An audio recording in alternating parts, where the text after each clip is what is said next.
Hello, I'm Dr. Bob Mitchell. I'm a retired psychologist with a lot of experience teaching college courses, both undergraduate and graduate schools. I also serve on the administration committee here at San Gabriel Presbyterian Church. The Elder of Administration has asked me if I would make this video, and I'm pleased and honored to be able to do it. I know that by looking at the screen, you can tell that the title of this video is Preventing Youth and Child Sexual Abuse. But let me assure you at the onset, I'm not making this video in response to anything that's happened here at church. Rather, my goal is to be proactive, to help create an environment that will be friendly and safe for all of our children, our youth, employees, volunteers, and all the members. Our first step is to look at a video created by the insurance company, Church Mutual. This video shows you the severity and the extent of the problem.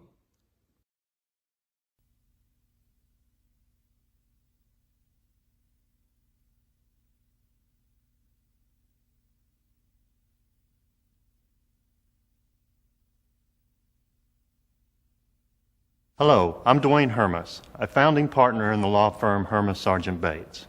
When Church Mutual approached us to be involved in this video, we welcomed the opportunity.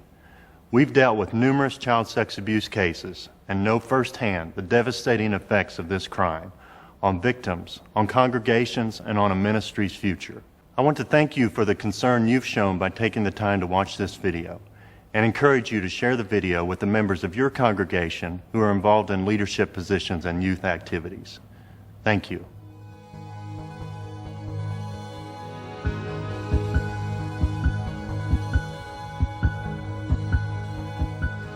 A man in his 20s accuses a long-standing pastor of repeated sexual assaults during counseling sessions when he was 11 to 14 years old.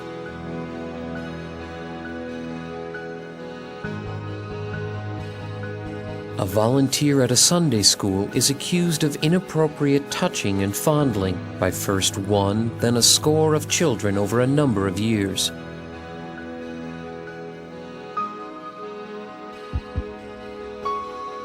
A deacon and community leader is arrested for allegedly showing pornography to young boys on a weekend campout.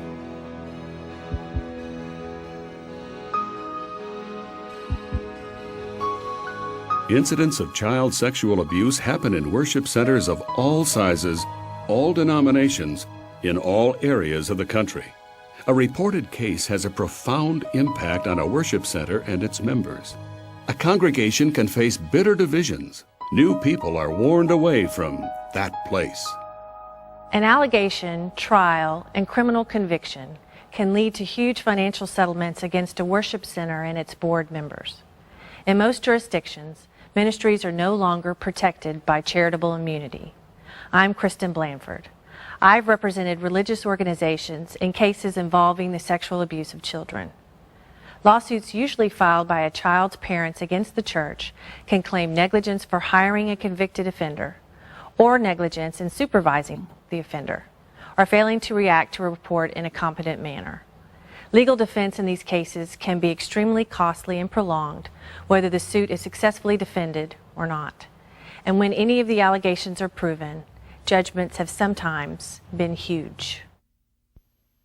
Worship centers are especially vulnerable to sexual predators. Yours is a faith-based organization. You want to trust people. Serial sexual abusers depend on that. You rely on volunteers, so much so that you may be uncomfortable asking questions that are intrusive and could be embarrassing. Sexual offenders know how to play that. And worship centers are about the last social institutions to react to the threat of sexual predators. Where else can they go to have access to children in an atmosphere of blind trust? How do you protect your ministry, and more importantly, your children, from the threat of child sexual abuse? In the next 10 minutes, we're going to cover this topic from two perspectives: how to help prevent it from happening at your worship center, and what to do if it does happen. First, I think it's important to define what child sexual abuse is. It includes any contact or interaction between a child and an adult in which the child is used for the sexual stimulation of the adult or another person. The exact definition varies by state. There are two types of offenses, touching and non-touching, like using inappropriate language, showing pornographic images to children, or displaying or asking children to watch sexual acts. Child molesters are professionals at what they do. They often deliberately set up a double life, a public life full of good works and appropriate behavior, and a private life filled with molesting. They count on people believing that a person who is responsible and kind in public couldn't possibly be a child molester. In a mid-sized community, a very pleasant man was charged with enticing children at a worship center for indecent purposes and child molestation. He had volunteered as a youth worker before at 3 different worship centers in 3 different communities. The first situation we'd like to address is a very uncomfortable one. What do you do when you learn a convicted sex offender attends services or wants to attend services? Many have faced this situation. If you do, ask the person if attending services where children are present is a violation of their parole. In many instances, it would be. If not, one solution is to establish a mentor or buddy system where a trusted member of your congregation attends all services with the sex offender, and access to youth in your organization is restricted. You should discuss the situation with a local attorney. Now let's discuss another area, your hiring and screening of employees and volunteers. Effective screening diverts criminals and helps prevent hiring convicted sex offenders. It is not unusual for an individual who has been terminated at one worship center or school to seek employment at another. Here are 6 screening guidelines. They should be used for both your employees and volunteers. First, all your applicants should complete an application. Questions to cover include current and previous residence addresses, current and previous employment with addresses, dates, duties, titles, and reasons for leaving, names and addresses of schools and degrees, references from employers and organizations serving children, and where it's not prohibited by state law, any pending criminal charges or criminal history. Second, during your initial interview of an applicant, have an associate participate if possible. Get a second impression. Review all the statements on the application. Pursue gaps you may notice, such as gaps between employment or a reluctance to name a reference. Third, contact all references and employers. Keep their responses in the interview file. Follow up with a written request if you don't get a telephone response. Then prepare a written summary of those comments. If responses were only dates of employment, note it. Fourth, have a follow-up interview. If there are discrepancies, discuss them with your applicant. If you feel you want to hire an applicant despite detrimental information, record your reasons why. Fifth, do a background check on prospective applicants, both employees and volunteers, especially if they'll be working with children. Recommended screens include Social Security verification, a national criminal search, a state criminal search, a county criminal search, and a sexual offender search. If you need assistance, contact your insurance agent for recommendations on companies offering background screening services. Finally, when you offer a position, ask for a complete set of fingerprints. People with criminal records may refuse. Yes, it is uncomfortable to ask, but fingerprinting is commonly required for people entrusted with large sums of money. Certainly, the value you place on your children's safety is greater. Make sure you consult with an attorney in your area who can advise you of state laws regarding criteria that can and can't be used in the selection process. In a suburban community, a congregation member was convicted of the sexual abuse of a young girl. He would routinely give her a ride home after choir practice and routinely molest her.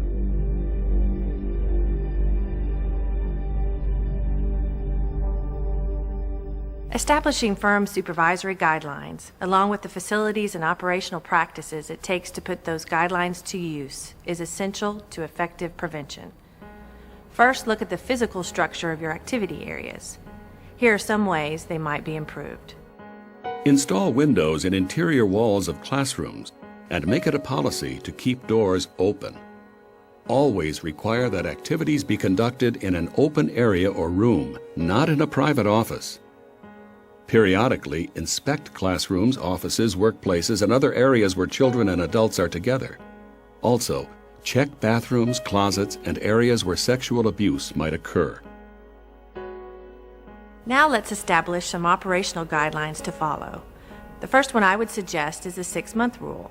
Require that all volunteers be members of the congregation for at least 6 months prior to being given a position of trust with children. Here are some more guidelines.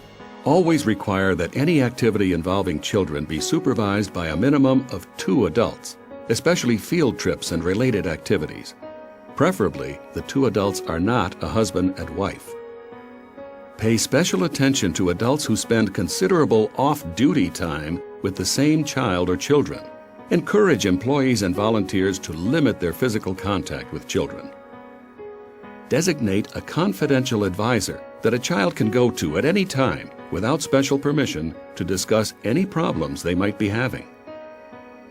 Establish abuse prevention training for employees and volunteers. Make sure they know what sexual abuse is. Define it for them, with clear directions on how to report suspicions. Let them know that good faith reporting will be kept protected and confidential. Establish a written standard of conduct for adult-child relationships designed to protect your children, but also to protect volunteers and workers against false allegations of abuse. It should include guidelines of conduct and contact during and after working hours, and guidelines for the transportation of children. Communicate this standard to your staff and all members of your congregation, especially parents. How well you are prepared for an allegation of sexual abuse can be crucial, so I urge you to learn how to react. Your legal obligations will vary from state to state, so learn what constitutes sexual abuse in your area, who must file a report, and how to file it. Take any reported incident seriously. Don't minimize it, don't deny it, don't try to explain it away. If an incident is reported, notify the authorities immediately. And don't wait for investigations and charges before notifying your liability insurance company. They might want to take statements and begin their investigation immediately. And you might need the advice an insurance company specializing in the religious market can give you. Inform the accused and discuss it with them. Have a witness present. If the accused is an employee, suspend them with pay while a confidential investigation is conducted. Don't try to conduct an investigation by yourself. It could facilitate continued abuse and subject your worship center to civil lawsuits alleging negligence.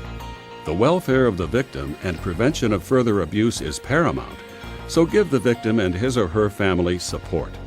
Along with a reporting agency official, meet with the child's parents and, with their presence and permission, the child. I've been dealing with sexual offenders for 25 years, and I can no more identify one than an untrained person can. My best protection is that I know that. Couple a sexual molester's ability to deceive with the belief of so many people that nice, likable people wouldn't do anything like that, and you've created the perfect environment for abuse. As the author Gavin de Becker said, niceness is a decision, not a character trait. Establishing trust and a sense of faith in young people is essential to the future of your ministry. The guidelines and methods outlined in this video are a first line of defense against the unknown predator.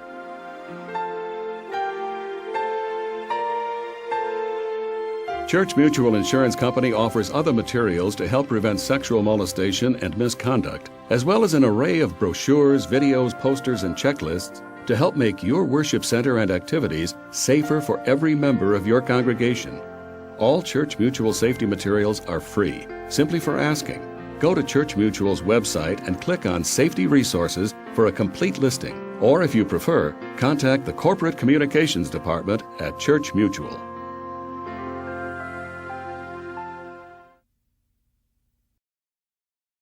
Not a cheerful video, but true nevertheless. There are 3 points I'd like to emphasize. Child sexual abuse happens far too frequently. A church can be sued, and the financial costs can be extensive. You cannot recognize a predator when they walk into the church's front door. Our first step was awareness. Our next step is to look at what child abuse and neglect look like.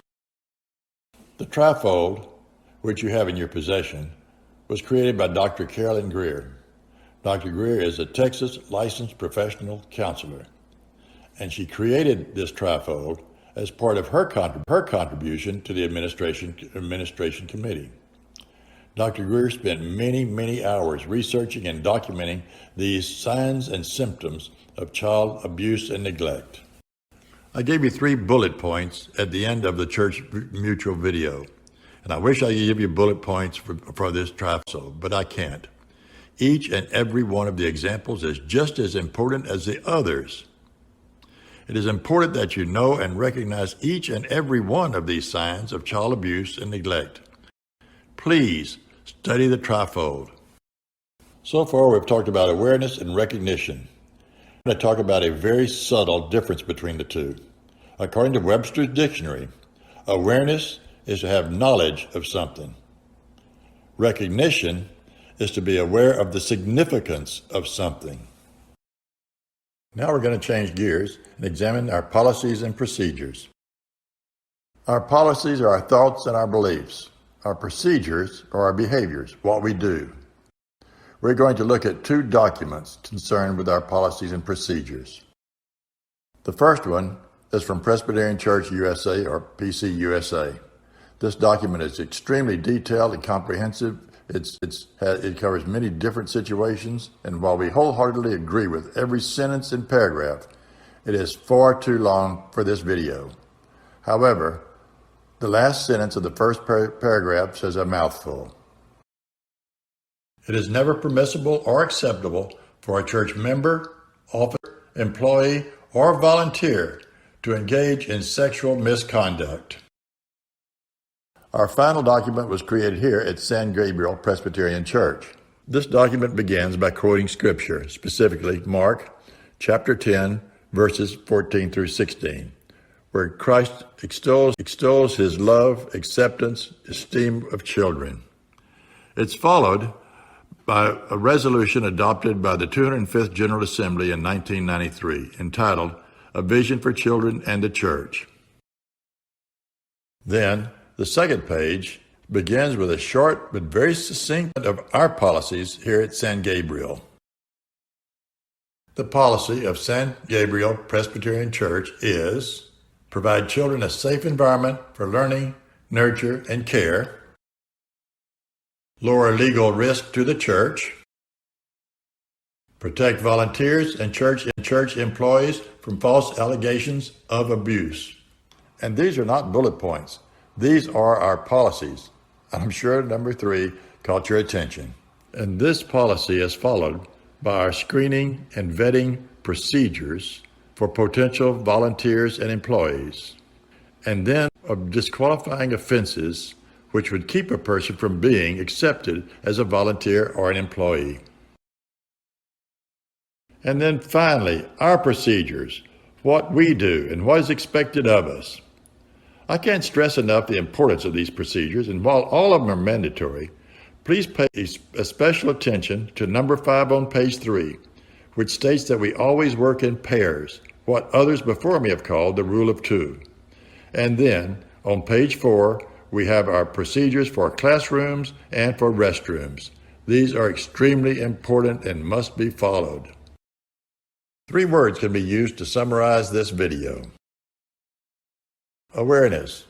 There is a problem, it's bad, it occurs too often, and it can occur here. Recognition.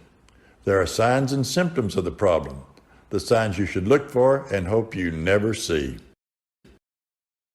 Obligation. We're obligated to do our best to decrease and hopefully prevent youth and child sexual abuse. Thank you for your attention, and oh wait, I almost forgot to give you the good news.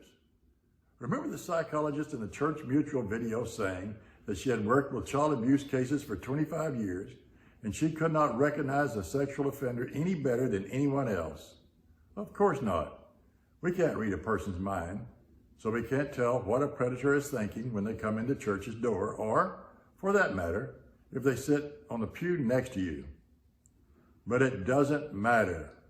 It doesn't matter because predators always give themselves away.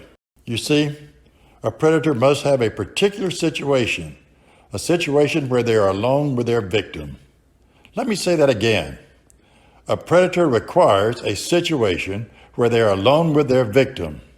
This situation is so important that I'm going to name it. I'm going to call it the situation. Ladies and gentlemen, our obligation, stated quite simply, is to do our very best to ensure that the situation never occurs. Thank you for your attention, and more importantly, thank you for working with our most precious possessions, our youth and children.